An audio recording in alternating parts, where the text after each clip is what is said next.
புது வாழ்வு தந்தவரே, புது துவக்கம் தந்தவரே, புது வாழ்வு தந்தவரே, புது துவக்கம் தந்தவரே. நன்றி உமக்கு நன்றி, முழு மனதுடன் சொல்கின்றோம்.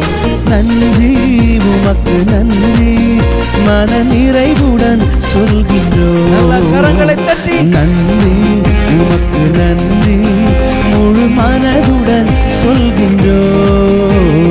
நன்றி உமக்கு நன்றி. நாம மகிமைப்படுவதாக. ஆண்டவரும் அருமை இரட்சகருமாகிய இயேசுவின் நாமத்தினாலே இந்த புதிய நாளுக்காக கர்த்தரை ஸ்தோத்திரிக்கிற நம் கண்களை மூடி ஜெபம் பண்ணுவோம். பரிசுத்த பிதாவே, எங்களோடு கூட பேசுங்கப்பா, இயேசுவின் நாமத்தின் பிதாவே. எடுத்து வாசிப்போம். நீதிமொழிகள் 26ஆம் அதிகாரம், அதுல 20ஆம் வசனத்தோட வாசிப்போம். விறகு இல்லாமல் நெருப்பு அவியும், கோல் சொல்லுகிறவனும் இல்லாமல் சண்டை அடங்கும். கர்த்தருக்கு ஸ்தோத்திரம். கோல் சொல்லுகிறவங்க, இந்த நாள்களை கோல் சொல்ற நெருப்பு இப்போ கட்டை இல்லாமல் என்ன பண்ண நெருப்பு பிடிக்காது போல, இன்னைக்கு கோல் சொல்ல அங்கிட்டு இங்கிட்டு மாற்றி மாற்றி என்ன பண்ணுறது, போட்டு கொடுக்குறது. ஆமாம், இவங்களை பற்றி அங்கே சொல்கிறது, அங்களை பற்றி நம்ம நல்ல மாதிரி என்ன பண்ணுவாங்க, பேசுவாங்க, சோதரம். ஆனால் என்ன பண்ணுவாங்க, நம்மளை பற்றி வெளியே போய் தவறாக என்ன பண்ணுவாங்க, சொல்லி கொடுத்து என்ன பண்ணுவாங்க, நம்மளால தவறான குற்றச்சாட்டை சொல்லுவாங்க. கோல் சொல்லுகிறவங்க. கர்த்தருக்கு ஸ்தோத்திரம். இப்படிப்பட்ட நாட்களில் கூட நம்ம என்ன பண்ணுறோம், வாழ்கிறோம். கோல் சொல்லுற மத்தியில் தான் நம்ம என்ன பண்ணணும், மற்றவங்கள நம்ம கோல் சொல்லக்கூடாது. கர்த்தருக்கு ஸ்தோத்திரம். இது என்ன கோல் சொல்லணுமா, சண்டையை என்ன பண்ண எழுப்பி விடுமா, சண்டை போட்டுக்கிட்டு சண்டையை பிரச்சனைகள் வர வைக்கிற காரியங்கள். கர்த்தருக்கு ஸ்தோத்திரம். அப்படிப்பட்ட காரியங்கள் ஆண்டோடைய பிள்ளைங்க நம்ம ஒருபோது என்ன பண்ணக்கூடாது, இப்படி கோல் சொல்லுகிற நம்ம என்ன பண்ண வாழ்க்கையில இருக்கவே கூடாது. கர்த்தருக்கு ஸ்தோத்திரம். அது மாத்திரமல்ல, கீழே எழுதப்பட்டிருக்கு பாருங்க, 22ஆம் வசனத்தை கூட, கோல் காலனுடைய வார்த்தைகள் விளையாட்டு போல இருக்கும், ஆனாலும் அவைகள் உள்ளத்திற்குள்.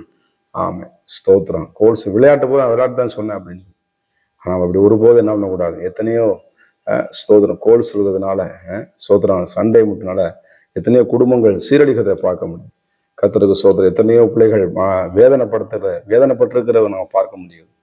எனக்கு அருமையான தேவனுடைய பிள்ளைகளை, இப்படிப்பட்ட காரியங்கள் இருந்து ஸ்தோத்திரம் இன்றைக்கு அவர்கள்லாம் என்ன பண்ணும், இந்த கோல் சொல்லுகிற காரியத்திலிருந்து ஜனங்கள் விலகி ஸ்தோத்திரம் நலமான காரியங்களை பேசத்தக்கதாக நம்ம அவர்களுக்காக நம்ம ஜெபிக்கணும். கர்த்தர் கோல் சொல்லுவது என்ன பண்ணணும், அவனோட வேலை கோல் சொல்லுற வேலை, நம்ம வேலை என்ன பண்ணணும், ஜெபிக்கிற வேலை. அவங்க என்ன பண்ணாது, கோல் சொல்லக்கூடாது. ஆண்டவர், இப்படிப்பட்ட சண்டைகளை எழுப்புகிற ஆவிகளை நாங்கள் இயேசுவின் நாமத்தினால கடிந்து கொண்டுகிறோம் அப்படின்னு சொல்லி குடும்பத்துக்குள்ள காணப்படுகிறத, வேலை ஸ்தலத்தில் காணப்படுகிற உயர் அதிகாரத்தை பற்றி நம்மளை பற்றி போட்டு கொடுக்கறது, சோதரம் தேவையில்லாத காரியத்தை போட்டு உண்மையாக செயல்படுவோம்.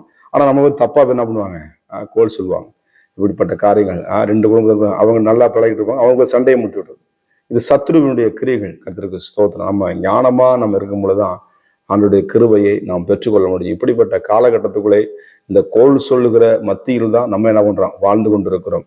நம்முடைய வாழ்க்கை கரை தரையற்ற நல்ல ஒரு ஆசீர்வாதமான ஒரு வாழ்க்கை வாழ தேவன் உதவி செய்யும்படியாக இந்த காலை நேரத்துல அரசமத்தை கேட்போம். ஆண்டவரே, இப்படிப்பட்ட காரியங்கள் குடும்பத்துக்குள்ள என் பிள்ளைகளுக்குள்ள இருக்கக்கூடாது. ஆண்டவரே ஸ்தோத்திரம். அப்படிப்பட்டவர்கள் இருப்பார்களால் ஒரு விஷயம் கூட அவர்கள் மனம் திரும்ப உதவி செய்யும் நம்ம ஜெபிக்கும் பொழுது அப்படிப்பட்ட கிரிகள் முற்றிலும் அழிக்கப்பட்டு கர்த்தருடைய சமாதானம் நம்முடைய வாழ்க்கையில பெருத்தோடும். அதே மாத்திரமல்ல, சமுதாயத்திலும் கர்த்தருடைய வல்லமை விளங்கும் என்பதுல எந்த விதமான சந்தேகம் இல்லை. இந்த இடத்துல எழுதப்பட்டிருக்கிறது ஸ்தோத்திரம். நெருப்பு இல்லாம நெருப்பு, அப்ப நெருப்புன்னா அவ கட்டை தேவை. அப்ப கட்டைன்னா அந்த சண்டை பயங்கரமான என்ன பண்ணும், ஸ்தோத்திரம். அது மனதை வேதனைப்படுத்துற ஒரு காரியம். இப்படிப்பட்ட காரியங்களுக்கு நம்ம என்ன பண்ணக்கூடாது, ஈடுபடக்கூடாது. ஸ்தோத்திரம். கர்த்தருடைய சமூகத்தில் நம்ம கேட்போம், நிச்சயமாய் ஞானத்தை பெற்றுக்கொள்வோம். கர்த்தர் நம்மளை சண்டைக்கு விலக்கி நம்மளை பாதுகாக்கிற வல்லமையுள்ள தேவனை வரைக்கும் பார்ப்போம். பரிசுத்த ஆவியா நமக்கு உதவி செய்வாராக.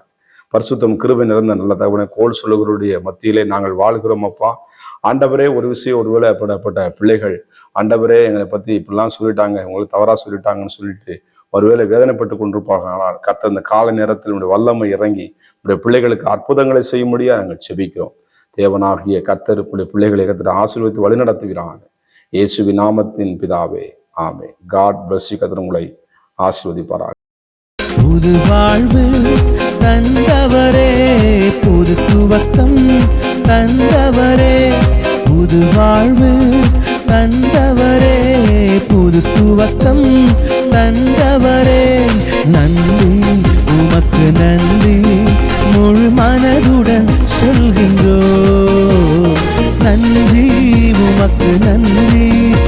மன நிறைவுடன் சொல்கின்றோம். நல்ல கரங்களை தட்டி நன்றி